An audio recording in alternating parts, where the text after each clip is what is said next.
What's up, everybody? Welcome back to another edition of Sit Down Saturday. Today we're going to talk about how this news and rumors and stuff that we've been hearing about intellectual property being cracked down on in terms of what China is doing, how, if at all, it applies to what we are into. This is going to have a lot of information, and I'll set up some checks and balances before we get there. The one thing I do want to address before we move on is the Fans Project statement. Fans Project released a statement this week. I know many of you have seen it, and a lot of people were asking if I was going to do a sit down Saturday on it. And the truth is that I just don't think there's enough there to talk about quite yet. But they said, "Hi fans, it's been a long time since we have been in touch. We've been working hard after taking some time to rethink and get lost in our creativity again as we once were. We have to say it's exciting as well as challenging. This is why a current situation that has been brought to our attention by fans has us concerned and has put us in a position to have to make a decision to speak out for fans of this third-party industry." Several weeks ago, an individual from the fandom had put forth information regarding a Mayhem Mechanics project by Moss Toys. Moss Toys openly provided a statement towards the fandom. This statement sparked a thread as well as an audio interview. I believe that was mine. That provided a lot of misinformation about the current state of the project and had also publicly named Fans Project in the details of their grievances. We wanted to set the record straight to inform the public that the project that was owed to the fans by Moss Toys was not conceived, initiated, financed, marketed, managed, or produced by Fans Project. Statements made by Moss Toys that Fans Project is involved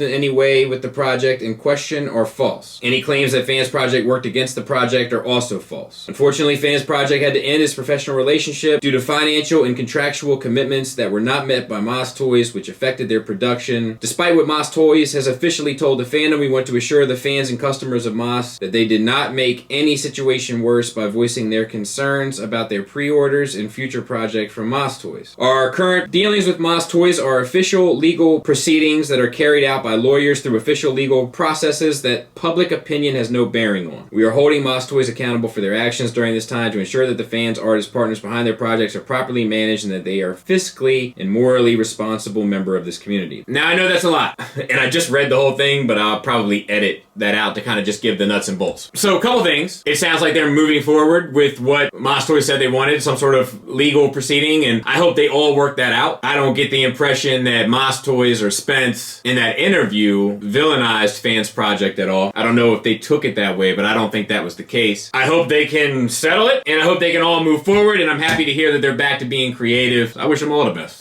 And if they ever wanted to come on and have a conversation, they'd be more than welcome to. My main concern with that was that the people that invested their money were going to get their money back, and that's what I wanted to get confirmation on. Not so much what the behind-the-scenes drama was between them. Not really on my radar. Now, let's move forward to this intellectual property thing. I'm gonna talk about this, and I have to say, some of this is going to get political. I know people get very worked up about it, but it's gonna come up. I'm not here to pick a side in it. I have no interest in having any political discussions on this, but this does involve some politics, so we have to get into it a bit. The question here is with the tariffs and the trade war and all that stuff going on between the States and China, if that can affect our hobby. And in order to draw any kind of conclusion from that, we have to create a timeline. And we have to discuss what other people who are economists or in the industry think about it. Doesn't necessarily represent my views, but it seems to be what the experts claim. That's just to pad you a bit. Some of this is a bit dry. Sorry, we just gotta get through it. There's a method to my madness here and how I lay this out, and let me try. It starts in 2001. This is when China enters the World Trade Organization. Just as a heads up, this is something that the heads of both parties in the States here have been in support of for the 20 years prior and leading up to it, both red and blue. Since that time, economists estimate that China has become a 30% contributor to the world economic growth. That's not chump change. In the time following 2001, but especially in the last 10 years, we begin to hear that there's issues regarding intellectual property in the technological world and China. And this seems to be the caveat for what most of these issues are based off. To me, America went from a producing country to a technological country. That's our main contribution now. And the issue is that the Chinese, along with the Russians, perhaps the Iranians, in China's relationship with North Korea, were causing intellectual property that was owned in the States to be pirated by other countries. And this begins to brew. And be clear, America has economic debt with the Chinese. So there is definitely a dog in the fight, so to speak. But the next big thing that we hear about are tariffs. And the first tariff was placed on the Chinese in July of this year, $34 billion. But it was for goods, and for the most part, goods that don't affect the everyday consumer. What do I mean by that? We're talking jet engines, heavy machinery, aluminum, steel, products that affect companies producing things in other countries. So it affected the companies, but not so much the everyday consumer. The second round of tariffs came at an estimated $16 billion on 284 products, including robotics, cars, and more machinery. But it should also be noted that it doesn't seem as though a full list of what is being tariffed in the second and potential third, if the third hasn't already happened, I'm a little unclear on that, ultimately involves. It doesn't seem like the list has been vetted publicly. China countered that with a 25% tariff on 818 products exported from America to China, which mainly included food, steel piping, and aluminum. So this isn't the basis of this video, but what happens is I'm exporting all of these things and I'm importing these three things. So I have to pay money on all of this that I'm sending you, and I'm going to charge you for these three things that I'm getting from you. The problem is for them is that they're sending us far more than they're taking in, so it becomes a matter of who has the most, and the truth is that for every $2 that China was taking from America, America was taking 5. So most economists didn't see how the Chinese could really win unless they put a ban on materials being shipped to the US, but the loss they would take in that matter would be significant as well, so they didn't really know how the Chinese could win, if someone had to win. Because the truth is that most of the time it's a compromise and it meets in the middle, right? But then the IP stuff starts coming to the forefront again. Gordon Chang said IP theft is at the core of the Chinese system. It starts to surface. The Wall Street Journal published that the Chinese should expect export control indictments and other tools to be used against them for stealing USA IP, and mentions Micron Tech by name. Micron Tech is a company, the name appears over and over and over again when you start researching this stuff. Basically, it's a memory chip producing company that supposedly the ins and outs of the design were stolen by the Chinese and then reproduced. But it's the emphasis on the technological aspects of this that seem to be raising all the stink. On November 1st, Attorney General Jeff Sessions accused the Chinese of industrial espionage, charged 3 Chinese nationalists and a Chinese company of stealing U.S. IP. Once again, in regards to technology products. But the trade war does seem to be easing. There's a meeting, the G20 meeting, that's supposed to take place in Argentina. Trump and Xi Jinping, who is the president of China, and they expect for some sort of deal to be met. But that would suggest a compromise, right? Because as all these numbers started adding up, it began to look like the Chinese were going to lose $505 billion a year compared to the Americans losing $129, is what it seems like. The Chinese make most of their money from the American economy in terms of exports. Machinery, engines, computers, cell phones, toys and games, steel, aluminum, among other things. Americans make most of their money from the Chinese from tourism. So there's a big gap there in terms of where the money is going and why. What's important to remember for our discussion is it's not until you start getting into the second and third tier tariffs that we assume include potentially toys and games. That level also would include cell phones and television. And tell me the last time you've seen a person go without one of these things. So toys and games is a little bit far down the criteria or the priority list in regard to where the emphasis and focus is on regarding either country. But as we see the trade war easing up, as most economists seem to see it now, we also simultaneously see China saying they're going to crack down on intellectual property theft. One of the companies also that keeps coming up on the American side is a Chinese company called ZTE and Huawei. I'm not sure of the pronunciation. But many industry insiders have referred to them as the NSA of Chinese intellectual property theft. But China says they're going to start cracking down on it. We also see that its tensions are easing. There's going to be a meeting in Argentina. So things seem to be on the up and up, but we're seeing some give. Now, what does that mean? Let's relate it to another franchise that's close to us, but not us.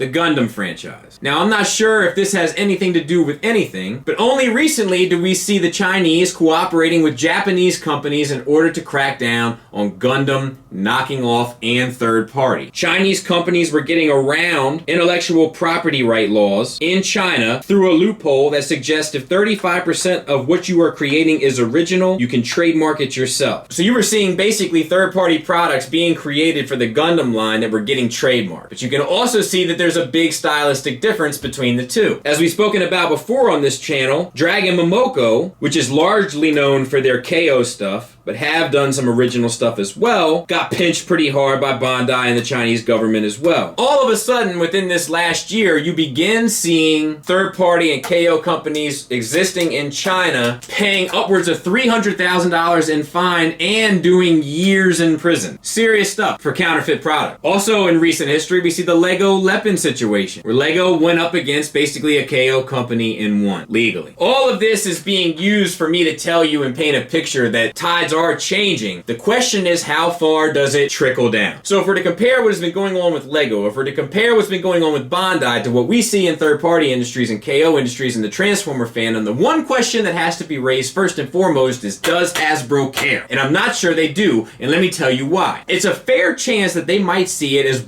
free brand growth. There's 2 third-party MP Primes coming out, and this Takara MP Prime is still going to be successful. I can tell you right now that I own Hasbro toys. I used to own more, but I still own some. And I'm talking about the main line that I bought with my money. And Hasbro would have never seen a nickel of that had third party not rejuvenated my interest in the franchise itself. So Hasbro might see third party as a necessary evil for brand development and sustaining brand interest. It's possible that they could turn a blind eye to all of it, probably not the KO stuff, because they just see it as almost free publicity. It doesn't seem to be stopping what they're doing, especially in regard to the products within the same line. MP44 is going to do just fine. MP Sunstreaker did just fine. I get the impression that their generation line does as well as they would expect it to, if not better. And all of that stuff does compete with third-party stuff in the same regard. So if it's not stopping their money, what do they have to lose? They might see it that way. My case in point to all this is that while all this stuff is going on and we should take notice and have one discussion maybe a year about it, it's not quite on our doorstep yet, and it may never get there. The potential risk is the trickle-down stuff. And how far does it trickle down? Because the focus seems to be on technological advances. But should it trickle down into toys and games, we're gonna feel an impact of that, I guarantee it. Does it trickle down into the knockoff Louis Vuitton Gucci stuff that I see at Patapsco Flea Market? We don't know how far this is gonna go and how much China is gonna have to push or give in order to come to the table with a compromise that everybody can agree on to perpetuate the world economy. Because that's what it comes down to. It always comes down to money. As of right now, I would just keep an eye on it, but rest assured, I don't think it's a main contributor yet, but it could be. And with Bandai working hand in hand with the Chinese government, I think it's definitely feasible that we could see Takara work hand in hand with the Chinese government, at the very least, and potentially even Hasbro based on this information eventually. Shout out to Frank, who got in touch with me to give me some of the Bandai information. I appreciate your input, sir. And to the rest of you guys, I hope that wasn't too dry. Thanks for listening. Thanks for watching. Until next time, take care.